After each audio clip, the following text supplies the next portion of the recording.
This is Lesson 3, Choose the Data. Exercise 3A, Choose Datasets. We started this project with several folders of data that were just handed to us. Some of it's useful, some isn't, and in some cases we have more than we need. In this exercise, we'll pick the datasets for the project. So what do we need? The new park has to be built on a vacant parcel of land. So first we need a dataset of parcels. And it has to be within Los Angeles. So we need a dataset representing city limits. Third, we need a dataset for the LA River. Fourth, we need park data to make sure the new park isn't too close to an existing park. Fifth, we need demographic attributes like population density, age, and income. And sixth, we want some data that will make our final map look good. We'll open ArcMap with a new blank map. In the Catalogue window, navigate down to our source data and expand the City of LA folder where we have parcel data. Not much choice here. We have a parcels shapefile and a standalone table that says which parcels are vacant. We need both of these. In the Data Requirements table in row 1, put parcels for the dataset. In row 2, put vacant parcels, the table with the land use code for vacancy. Under Preparation, put Join Table to Parcels. Because we want to get that crucial land use attribute into the Parcels feature class, in row 3, put parcels again for the dataset.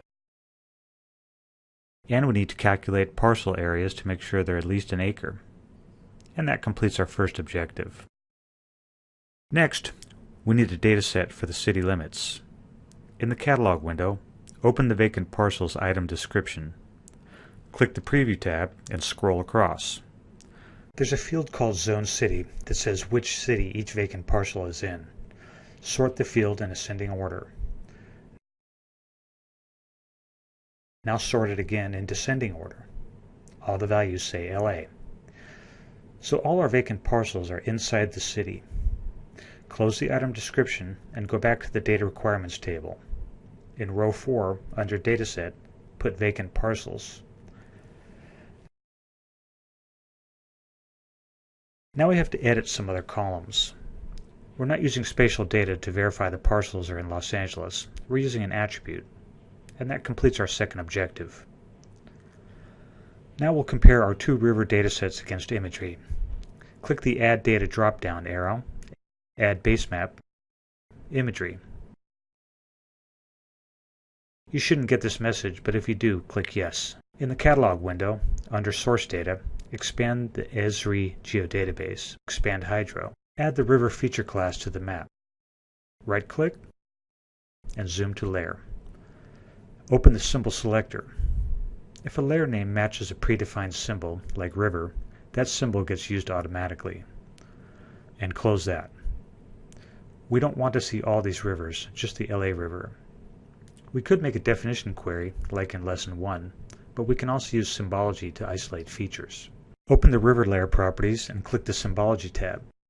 Click Categories. Make sure that the value field is set to name. Click Add Values and Complete List. You get a list of every unique name in the layer. Scroll down to Los Angeles River. Click it and click OK. It gets added as a value. The other rivers are grouped in All Other Values. Uncheck this box and we won't see them. Right-click this default symbol. Choose Properties for selected symbols. Change it to blue. Make it thicker. Click OK. OK again. On the map, only the LA River displays. We also have a dataset called LARiver.shp. Add it to the map. Make it a different shade of blue and make it thicker. Click OK. And we see both datasets. The obvious difference is that the light blue one goes all the way to the sea and the dark blue one doesn't, which is kind of odd. In the Parkside folder, under Maps and More, add the Los Angeles layer file to the map. We made this back in Lesson 1. It shows the city limits in yellow. Let's zoom in. Notice that the dark blue river stops at the city limits. The data creators, the City of Los Angeles, aren't concerned with the river when it leaves their jurisdiction, so they clipped it off. It's not a problem for us because we're only looking for parks within the city limits. Let's take a quick look at the properties of the Los Angeles layer file. It has a definition query on it, and it references the City Poly feature class. Now we'll zoom in on the source of the river. Set the map scale to 1 to 24,000 and start panning along the river. We're just looking for any big difference between the features, any reason to prefer one to another. And we're just panning along and looking. Basically, they look pretty much the same.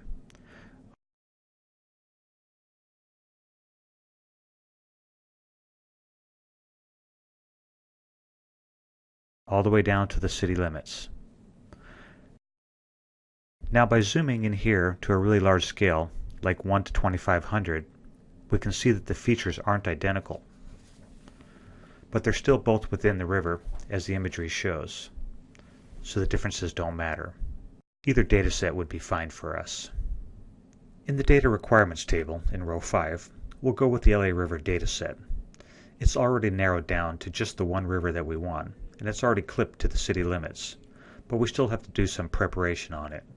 In Lesson 2, we saw it was made up of 256 features. We want to dissolve it into a single feature. And that completes our third objective. Let's zoom back out to 1 to 24,000. We're only about halfway through here, so let's save the map. Call it Lesson 3, and click Save. Turn off the river layer that we're not using. Now we need a dataset of parks. Just like with the river, we have a couple to choose from. Let's add Parkland from the Esri geodatabase, Parks from the City of LA folder. Right-click each layer in the table of contents and make it a shade of green. That's a shortcut instead of opening the symbol selector if you're just changing the fill color. Open the layer properties for Parks. Click the Display tab and make the layer 50% transparent.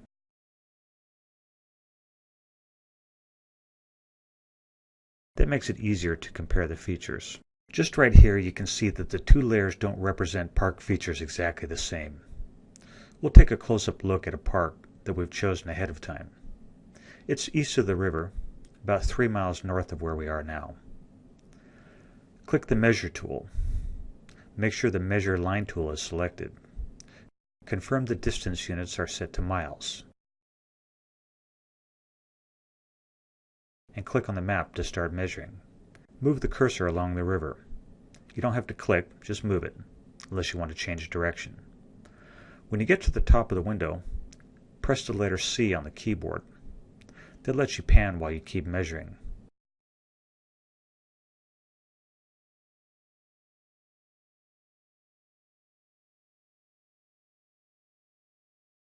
When the length in the measure box gets to be about 2.75 miles, double-click to end the measurement.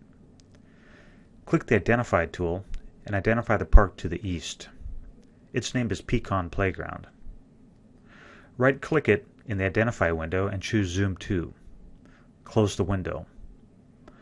Turn the Parkland layer off and on a couple of times. For this park, the two versions are pretty different. The transparent feature seems more accurate. Because it looks like, up at the top, there's a covered swimming pool and a little play area that could belong to the park. Is it big enough difference to affect the analysis? Potentially yes. We'll come back here in Lesson 5 to do some editing, so we need to mark the location. We could use a bookmark, but bookmarks usually stay within the map document.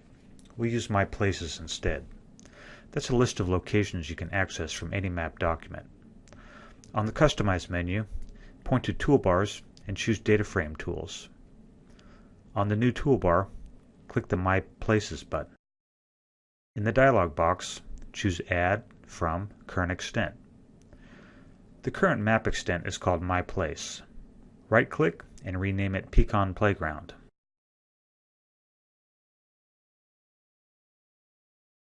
In Lesson 1, we saved some bookmarks as an external file. We can bring those into My Places. Click Load, click Lesson 1 Places. The two bookmarks in that file get added to the list. Zoom to Dodger Stadium and close My Places.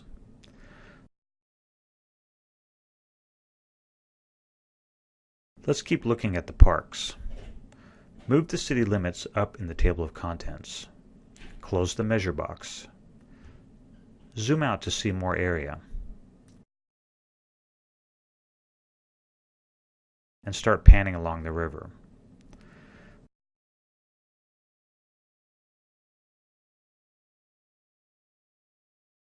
The river bends around Griffith Park at the city limits. Across the yellow line, we see light green parks, but no transparent ones. That's because the transparent parks come from the City of LA. And like we saw with the river, they don't maintain data outside their jurisdiction. But a nearby park is a nearby park, no matter what city it's in. And we don't want to build a new park within a quarter mile of them. Since some of these non-LA parks could be relevant, we need to choose the most comprehensive data set, which is parkland. In the Data Requirements table in row 6, put parkland as the data set. There are still 2 more park datasets to look at. In the Catalogue window, under Park Data, add new parks. In the table of contents, move it down with the other park layers and make it a shade of green. Then zoom to it. Turn the layer off and on. It has just 2 features. They're at the top and at the bottom of the map window. These 2 features didn't exist in the other park layers. If they did, we'd see them now. We'll have to add them from the new parks into the parkland dataset. We also have a pixel-based dataset called Vista Hermosa Park.tif added to the map. Collapse it in the table of contents. Zoom to it. Turn it off and on. It's an aerial photograph that blends in seamlessly with the base map imagery. The base map looks newer though, so this is one more park we don't have in the parkland layer. In fact, we don't have it as a feature at all, so we'll have to create it from scratch. We'll do that in lesson 5. Click the My Places button. Click Add from Current Extent. Rename My Place to Vista Hermosa Park. Click Close. In the Data Requirements table in row 6, under Preparation, put Load Data and Edit Features. Load Data means add those 2 park features into Parkland. Edit Data means create a Vista Hermosa Park feature and fix up Pecan Playground. That completes our 4th objective. Let's move on to the demographic data. Basically, we have a choice between block groups and census tracts. Block groups are smaller, so they give us a more granular demographic breakdown. We'll go with that. In row 7 of the Data Requirements table, put block groups for the data set, and copy and paste it into rows 8 through 10. We'll need to do some calculations in ArcMap to derive population density and age under 18 from the attributes we have. In row 11, put block centroids for the data set. Block centroids are population points. We can count them up within a quarter-mile ring of each potential new park to see how many people live there. And that completes our 5th objective. The last objective is to choose data for the final map. We may want to show political boundaries. So in row 12, put City Poly for the data set. Put County there too. In the Catalog window, right-click the County feature class and choose Item Description. Click the Preview tab. The counties cover the whole United States. So does the City Poly data. We saw that in Lesson 2. So in the Data Requirements table, under Preparation, we want to reduce the extent of those datasets.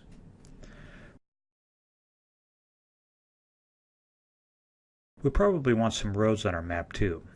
In the Catalog window, near the bottom of the Esri geodatabase, click Major Road. In the Item Description, click the Description tab. The summary confirms that the dataset covers the Los Angeles area. Close the window. In row 13 of the Data Requirements table, type Major Road for the dataset. In rows 14 and 15, type Basemap.